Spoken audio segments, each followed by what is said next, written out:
Hello students, audio article की इस series में आपका स्वागत है। हम इस ऑडियो आर्टिकल के माध्यम से झारखंड के सामान्य ज्ञान को कंप्लीट कर रहे हैं। आपको बता दें कि ऑडियो आर्टिकल सुनना जानकारी प्राप्त करने का एक आधुनिक और प्रभावी तरीका है। यह न केवल समय बचाता है बल्कि सीखने की प्रक्रिया को और भी गहरा बनाता है। यदि आप घर का कोई काम कर रहे हों, आप ड्राइविंग कर रहे हों, मॉर्निंग वॉक कर रहे हों, कुकिंग कर रहे हों या ऐसा कोई भी काम कर रहे हो जिसमें आप एकाग्र होकर मोबाइल या लैपटॉप का स्क्रीन नहीं देख सकते, तो वैसा समय आपका बर्बाद हो जाता है। तो उस समय आप इस ऑडियो को सुनकर अपने समय का सदुपयोग कर सकते हैं और अपने आने वाले एग्ज़ाम में और भी अच्छा स्कोर कर सकते हैं। तो आइए इसकी शुरुआत करते हैं। आज का टॉपिक जो हम लोग लिए हैं वो है संथाल विद्रोह। संथाल विद्रोह 1855-56 में हुआ था। इस विद्रोह को हूल विद्रोह, संथाल हूल, सिद्धू कानू का विद्रोह आदि नामों से भी जाना जाता है। जनजातीय भाषा में हूल का अर्थ क्रांति या बगावत होता है। इस विद्रोह को संथाल परगना की प्रथम जन क्रांति तथा मुक्ति आंदोलन भी कहा जाता है। इस विद्रोह में व्यापक नरसंहार होने के कारण इसे खूनी विद्रोह भी कहा जाता है। कार्ल मार्क्स ने अपनी पुस्तक नोट्स ऑन इंडियन हिस्ट्री में संथाल विद्रोह को भारत की प्रथम जन क्रांति की भी संज्ञा दी थी। LSSO मूले ने इस विद्रोह को मुठभेड़ की संज्ञा दी है। इस विद्रोह को सिद्धू कान्हू, चांद भैरव तथा फूलो झानो ने प्रारंभ किया। ये सभी आपस में भाई बहन थे। संथाल परगना क्षेत्र में 1790 ईस्वी तक संथालों का निवास नहीं था। विभिन्न क्षेत्रों में हो रहे शोषण से मुक्ति हेतु इन्होंने संथाल परगना के क्षेत्र को अपना निवास स्थान बनाया। 1815 से लेकर 30 के बीच सर्वाधिक संख्या में संथालों का इस क्षेत्र में आगमन हुआ। इस क्षेत्र में बसे संथालों का धीरे धीरे विभिन्न प्रकार से शोषण प्रारंभ हो गया। जमींदारों द्वारा लगान की ऊंची दरें, महाजनों द्वारा अत्यधिक ब्याज दर पर ऋण, संथाल महिलाओं के साथ दुर्व्यवहार, ब्रिटिश सरकार द्वारा संथालों का शोषण आदि इसके विभिन्न स्वरूप थे। इसके अतिरिक्त भागलपुर से वर्धमान के बीच रेल लाइन बिछाने हेतु संथालों को बेगार करने हेतु विवश किया गया तथा बेगार करने से मना करने पर इन्हें शारीरिक दंड दिया जाने लगा। इस विद्रोह का प्रारंभ 1855 ईस्वी में तब प्रारंभ हुआ जब संथालों ने अंग्रेजी उपनिवेशवाद तथा अंग्रेजों व गैर आदिवासियों के शोषण के खिलाफ संघर्ष छेड़ने का निर्णय लिया। विद्रोह के प्रारंभ से पूर्व एक स्थानीय साहूकार ने अपने घर में मामूली सी चोरी के आरोप में दिघी थाना के दारोगा महेश लाल दत्त की सहायता से संथालों को गिरफ्तार करवा दिया तथा जेल में विजय मांझी नामक एक संथाल की मृत्यु भी हो गई। एक संथाल ने आक्रामक रूप दिखाते हुए दरोगा की हत्या कर दी, जिसका सभी संथालों ने समर्थन किया। इसके बाद 30 जून 1855 को भोगनाडीह गांव में लगभग 400 गांवों के 6000 से अधिक आदिवासियों ने एक सभा की, जिसमें करो या मरो, अंग्रेजों हमारी माटी छोड़ो का नारा दिया गया तथा विद्रोह का बिगुल फूंका गया।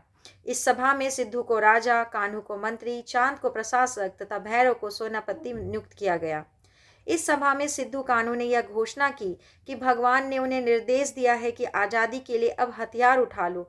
इसके साथ ही उन्होंने यह भी भविष्यवाणी की कि अब विदेशी शासन का अंत होने ही वाला है तथा अंग्रेज व उनके समर्थक गंगा पार लौटकर आपस में ही लड़ मरेंगे। इस विद्रोह का प्रारंभ संथाल परगना क्षेत्र से हुआ तथा धीरे धीरे हजारीबाग, वीरभूम एवं छोटा नागपुर आदि क्षेत्रों में विस्तृत हो गया। हजारीबाग में इस विद्रोह का नेतृत्व लुबई मांझी ने, भैरव मांझी व अर्जुन मांझी ने तथा वीरभूम में गोरा मांझी ने किया। अंग्रेजों ने अर्जुन मांझी पर 50 रुपये तथा गोरा मांझी पर 200 रुपये का इनाम घोषित किया था। गोड्डा में विद्रोह का नेतृत्व चाणकू महतो के द्वारा किया गया। चाणकू महतो को 1850 ईस्वी में फांसी दी गई थी। विद्रोह के दौरान जमींदार, महाजन, पुलिस एवं सरकारी कर्मचारी का नाश हो, ऐसा भी नारा दिया गया था। इस विद्रोह का दमन करने हेतु 7 जुलाई 1855 को जनरल लॉयड के नेतृत्व में सेना की एक टुकड़ी भेजी गई, परंतु सेना का मेजर बारो संथालों के साथ विद्रोह में पराजित हो गया। 24 जुलाई को अंग्रेजों व संथालों के बीच रघुनाथपुर में विद्रोह हुआ, जिसमें संथालों की पराजय हुई, जिसके बाद अंग्रेजों ने भोगनाडीह गांव को जला दिया व बड़हैत पर कब्जा कर लिया। 16-17 सितंबर 1855 को सुंदरवा रामा मांझी तथा मुचिया कोमना जेला के नेतृत्व में लगभग 3000 विद्रोहियों ने कई थानों व गांवों पर कब्जा कर लिया व करहरिया थाना गोड्डा के दरोगा प्रताप राय की हत्या कर दी। इस विद्रोह के दौरान जमींदार की हवेली को जलाया गया व चार्ल्स मासे की कदम सीर स्थित नील कोठी पर भी हमला किया गया। इसके बाद ब्रिटिश सरकार ने 13 नवंबर 1855 को उपद्रव वाले इलाकों को मार्शल लॉ लागू कर दिया तथा विद्रोही नेता को पकड़ने पर 10,000 रुपये का इनाम भी घोषित कर दिया। अंग्रेजों ने इस विद्रोह को दबाने हेतु क्रूरतापूर्ण कदम उठाया तथा चांद व भैरव की बढ़ैत में गोली मारकर हत्या कर दी गई। दिसंबर 1855 ईस्वी में सिद्धू मुर्मू को गिरफ्तार कर लिया गया। भागलपुर न्यायालय में उस पर मुकदमा चलाने के बाद 5 दिसंबर 1855 को फांसी दे दी गई। सिद्धू मुर्मू की गिरफ्तारी मेजर सकरका द्वारा मुनिया मांझी से प्राप्त गुप्त सूचना के आधार पर की गई थी। फरवरी 1856 में एक घटवाल सरदार की सूचना पर कान्हू मुर्मू भी पकड़े गए तथा उन्हें भी 23 फरवरी 1856 को अपने ही भोगनाडी गांव के ठाकुरबाड़ी परिसर में फांसी पर लटका दिया गया।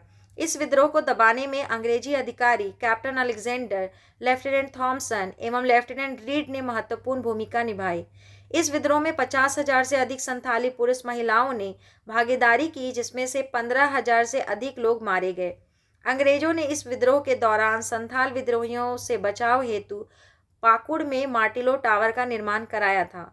संथाल विद्रोहियों ने पाकुड़ की रानी क्षेमा सुंदरी से इस विद्रोह के दौरान सहायता भी मांगी थी। इस विद्रोह के दमन के उपरांत संथाल क्षेत्र को 30 नवंबर 1856 को नॉन रेगुलेशन नामक अलग जिला बना दिया गया, जिसमें यूरोपीय मिशनरियों के अलावा किसी भी बाहरी को प्रवेश की इजाज़त नहीं थी। संथाल परगना जिला का प्रथम जिलाधीश एसली एडन था। एलिस एडम्स की रिपोर्ट के आधार पर 1855 के एक्ट 37 के अनुसार दामिनी कोह का नाम परिवर्तित करके संथाल परगना कर दिया गया तथा इनकी नई सीमाओं का निर्धारण करते हुए दुमका, देवघर, गोड्डा व राजमहल नामक 4 उपजिले बनाए गए। 1855-56 ईस्वी में संथाल परगना में भागलपुर के कमिश्नर जॉर्ज यूल की सहायता से यूल रूल नामक नए पुलिस कानून की व्यवस्था की गई। इसके तहत पारंपरिक ग्राम प्रधान की व्यवस्था लागू करते हुए ग्राम प्रमुख को पुलिस की शक्तियां प्रदान की गईं। संथाल विद्रोह का मार्गदर्शन साम टुडू ने किया था। इसी के साथ इसको हम लोग यहीं समाप्त करते हैं। आपको वीडियो कैसा लगा ये ज़रूर आप कमेंट बॉक्स में कमेंट करके बताइएगा। धन्यवाद।